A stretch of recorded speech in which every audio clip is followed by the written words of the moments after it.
Hello guys, girls global চ্যানেলে সবাইকে welcome. তোমরা অনেকেই জিজ্ঞেস করছো সুগার কি সত্যি 5 বছরের জন্য জেল হবে, কারণ সুগার ব্লাডে অ্যালকোহল পাওয়া গেছে। তো জেনে নাও আজকে ভিডিও থেকে।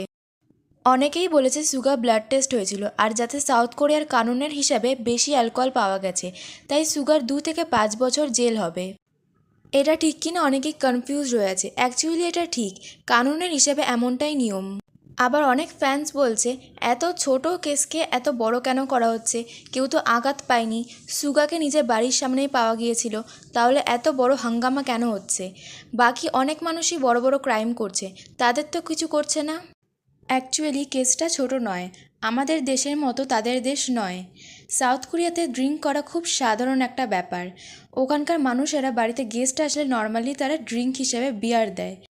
এভাবেই সাউথ কোরিয়াতে ড্রিঙ্ক করার পরিমাণ বেড়ে যাচ্ছে, আর ওখানকার রোডে অ্যাক্সিডেন্টও বেড়ে যাচ্ছে।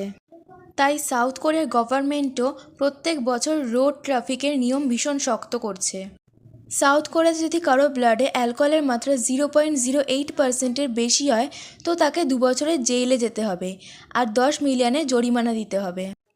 আর ব্লাডে যদি 0.2% অ্যালকোহল থাকে, তাহলে 5 বছরের জেল হবে আর 10 থেকে 20 মিলিয়নের জরিমানা দিতে হবে। সুগার ব্লাডে 0.227% অ্যালকোহল পাওয়া গেছে, যা লিগ্যাল লিমিটের হিসেবে 7 থেকে 8 গুণ বেশি। এই জন্য এটা ক্রিমিনাল কেস হচ্ছে। এতে কিছু যায় আসে না যে কারোর কোনো ক্ষতি হলো কি না। কারোর ক্ষতি না হলেও বেশি ড্রিঙ্ক করে ড্রাইভ করলে ক্রিমিনাল কেস হবেই।